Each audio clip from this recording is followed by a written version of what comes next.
കേരളത്തിൽ ജീവിക്കുന്ന എല്ലാ ആളുകളും, പ്രത്യേകിച്ച് സ്ത്രീകൾ അറിഞ്ഞിരിക്കേണ്ട കേരള സർക്കാർ പദ്ധതികൾ. കേരളത്തിലെ സ്ത്രീകളെ സാമ്പത്തികമായി സഹായിക്കുകയും അവർക്ക് സാമൂഹിക സുരക്ഷിതത്വം ഉറപ്പുവരുത്തുന്നതുമായ 3 കേരള സർക്കാർ പദ്ധതികൾ. ഇവയെക്കുറിച്ചറിയാൻ തീർച്ചയായും ഈ വീഡിയോ സ്കിപ്പ് ചെയ്യാതെ പൂർണ്ണമായും കാണുക. ബോസ് വാല മലയാളത്തിന്റെ ഏറ്റവും പുതിയ വീഡിയോയിലേക്ക് ഏവർക്കും സ്വാഗതം. ഞാൻ അഭിലാഷ്. നമുക്കറിയാം, സ്ത്രീ സുരക്ഷിതത്വം എന്ന് പറയുന്നത് കേരള സർക്കാർ ഏറ്റവും കൂടുതൽ പ്രാധാന്യം കൊടുക്കുന്ന ഒരു മേഖലയാണ്.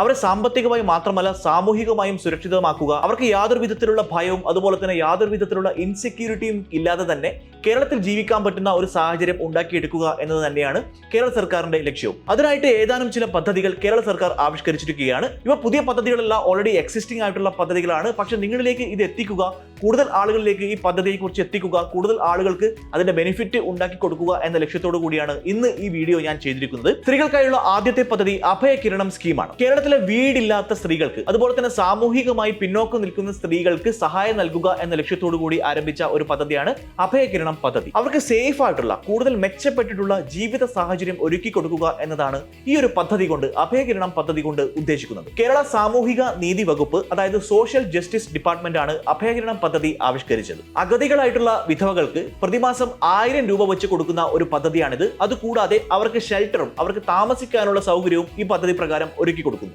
ഈ പദ്ധതിയുടെ ആദ്യ ഘട്ടത്തിൽ തന്നെ 200 പേർക്ക് 1000 രൂപ വെച്ച് 6 മാസത്തേക്ക് കൊടുക്കുന്നതിനുള്ള സംസ്ഥാന സർക്കാർ ഭരണാനുമതി നൽകിയിട്ടുണ്ട്. ഇനി ഈ പദ്ധതി പ്രകാരം ആർക്കൊക്കെയാണ് ഗുണഭോക്താവാൻ പറ്റുന്നതെന്ന് നമുക്ക് നോക്കാം. അപേക്ഷിക്കുന്ന സ്ത്രീയുടെ പ്രായം 50 വയസ്സോ അതിന് മുകളിലോ ആയിരിക്കണം. വയസ്സ് തെളിയിക്കുന്നതിനായി അറ്റസ്റ്റ് ചെയ്തിട്ടുള്ള SSLC കോപ്പിയോ ഇലക്ഷൻ ID കാർഡോ ആധാർ കാർഡോ സബ്മിറ്റ് ചെയ്യേണ്ടതായിട്ടുണ്ട്. അതുകൂടാതെ കുടുംബത്തിന്റെ പ്രതിവർഷ വരുമാനം 1 ലക്ഷം രൂപയിൽ കൂടുതൽ കവിയാൻ പാടില്ല. ഇത് തെളിയിക്കുന്ന ഒരു രേഖയും നമ്മൾ സബ്മിറ്റ് ചെയ്യേണ്ടതായിട്ടുണ്ടാകും. വില്ലേജ് ഓഫീസിൽ നിന്നുള്ള അറ്റസ്റ്റ് ചെയ്തിട്ടുള്ള വരുമാന സർട്ടിഫിക്കറ്റോ അല്ലെങ്കിൽ BPL സർട്ടിഫിക്കറ്റോ ആണ് ഇതിനായിട്ട് സബ്മിറ്റ് ചെയ്യേണ്ടത്. അതുകൂടാതെ ഇതിനായിട്ട് അപ്ലൈ ചെയ്യുന്ന സ്ത്രീ സർവീസ് പെൻഷനോ ഫാമിലി പെൻഷനോ നേടുന്ന ഒരാളായിരിക്കാൻ പാടില്ല. അതുകൂടാതെ ആശ്വാസകിരണം, സമാശ്വാസം പോലെയുള്ള ഏതെങ്കിലും സ്കീം പ്രകാരമുള്ള ബെനിഫിറ്റ് ഈ അപ്ലിക്കന്റിന് മുൻപ് ലഭിച്ചിട്ടുണ്ടാവാൻ പാടില്ല. അതുകൂടാതെ ഈ പദ്ധതിയിലേക്ക് അപ്ലൈ ചെയ്യുന്ന സ്ത്രീ ഒരു വിധവയാണെന്നും അവർ കുടുംബത്തിന്റെ സംരക്ഷണത്തിലാണ് കഴിയുന്നതെന്നുമുള്ള ഒരു സർട്ടിഫിക്കറ്റ് വില്ലേജ് ഓഫീസർ നൽകേണ്ടതായിട്ടുണ്ട്. ഈ മാനദണ്ഡങ്ങളെല്ലാം പാലിച്ചു കഴിഞ്ഞതിന് ശേഷം പൂർത്തിയാക്കിയ അപേക്ഷാ ഫോറം ജില്ലാ സാമൂഹിക നീതി ഓഫീസർക്ക് കൈമാറണം. അഭയകിരണത്തിന്റെ അപേക്ഷാ ഫോറം ഇങ്ങനെയാണ് വരുന്നത്. ഇവിടെ കാണാം, അശരണരായ വിധവകളെ സംരക്ഷിക്കുന്ന ബന്ധുക്കൾക്ക് പ്രതിമാസ ധനസഹായം നൽകുന്നതിനുള്ള അപേക്ഷ,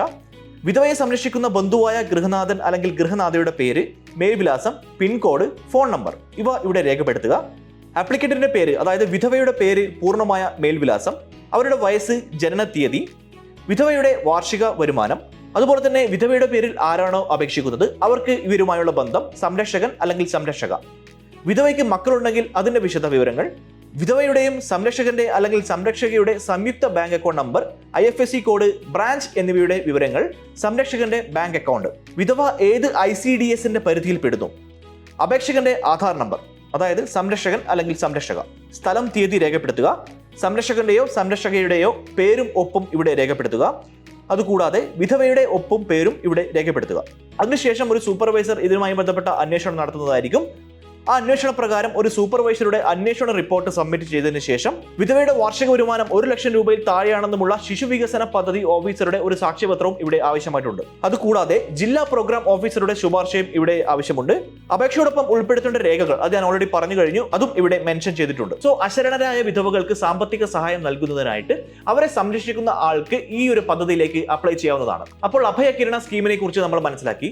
അടുത്ത ഒരു കേരള സർക്കാർ പദ്ധതി, സ്ത്രീകളെ സഹായിക്കുന്നതിനായിട്ടുള്ള ഒരു കേരള സർക്കാർ പദ്ധതി എന്ന് പറയുന്നത് മാംഗല്യ സ്കീമാണ്. വിധവകളായിട്ടുള്ള സ്ത്രീകൾക്ക് പുനർവിവാഹം ചെയ്യുന്നതിനായിട്ടുള്ള സാമ്പത്തിക സഹായം നൽകുന്ന ഒരു സ്കീമാണ് മാംഗല്യ സ്കീം. വിധവകൾക്ക് മാത്രമല്ല, വിവാഹമോചനം നേടിയ സ്ത്രീകൾക്കും ഈ സ്കീം പ്രകാരം സാമ്പത്തിക സഹായം, അതായത് പുനർവിവാഹം ചെയ്യുന്നതിനായിട്ടുള്ള സാമ്പത്തിക സഹായം നേടാനുള്ള അർഹതയുണ്ട്. കേരളത്തിലെ ആകെ പുരുഷ ജനസംഖ്യയിൽ 3.5% പേർ മാത്രമാണ് വിഡോവർ ആയിട്ടുള്ളത്. എന്നാൽ ഇതുമായി വിധവകളായിട്ടുള്ള സ്ത്രീകളുടെ അനുപാതം എന്ന് പറയുന്നത് 11.56%. ഈ ഒരു ജെൻഡർ ഗ്യാപ്പ് സ്ത്രീകളുടെ ജീവിതത്തിന്റെ എല്ലാ മേഖലയെയും പ്രതികൂലമായി ബാധിക്കുന്നു. ഈ ഒരു സാഹചര്യത്തിലാണ് മാംഗല്യ എന്ന പേരിൽ വിധവകളുടെ വിവാഹം നടത്തുന്നതിനായിട്ടുള്ള ഒരു പദ്ധതി കേരള സർക്കാർ ആവിഷ്കരിച്ചത്. വിധവകളെയും അതുപോലെ തന്നെ വിവാഹമോചനം നേടിയ സ്ത്രീകളെയും പുനർവിവാഹം ചെയ്യുന്നതിനായിട്ടുള്ള സാമ്പത്തിക സഹായം ഇതിലൂടെ ലഭ്യമാകുന്നു. 25,000 രൂപയാണ് സാമ്പത്തിക സഹായമായി ഇതിനായിട്ട് സ്ത്രീകൾക്ക് ലഭ്യമാകുന്നത്.